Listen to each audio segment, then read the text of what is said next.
Well, good morning, everybody. It is March 16th. It's the day after the Palm Bay fly-in, and I'm here in Kissimmee, Florida, where I'm getting some new tires put on my camper before I start my northern push. I'm going to give you some stats to begin with, because I'm sure some of you are interested in that. So, as many of you know, I've covered 27 states so far. Started in November 9th out in Hilo, Hawaii. And then from there have made my way across the country, primarily covering the South, and I'm about to start my eastern seaboard or East Coast push to the north, and then we'll make my way west from there along the northern states. So I started 4.5 months ago when I moved into the camper. 27 states, about an average of 1.5 states per week. I've covered nearly 13,000 miles and 340 hours in the truck. Spent about $2,500 in fuel, which is quite a bit less actually than I was anticipating. I've flown in 48 locations, about 125 flights or so, and it's more than 50 hours of actual flying that I've been doing.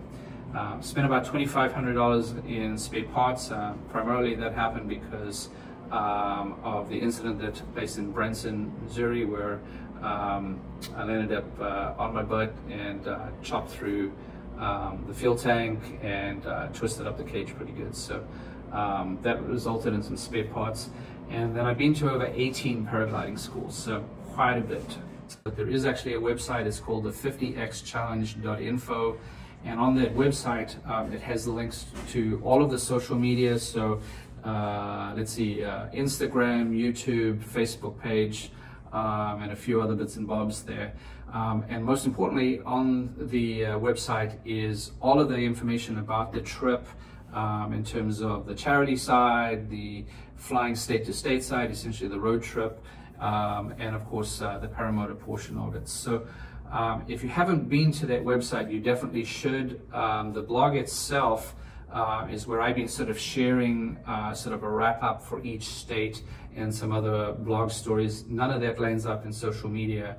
And if you're looking for a different perspective, really sort of more behind the scenes and more sort of just hearing from me rather than the highlights, which is typically what I'm posting on social media, there's a lot more of the story really there.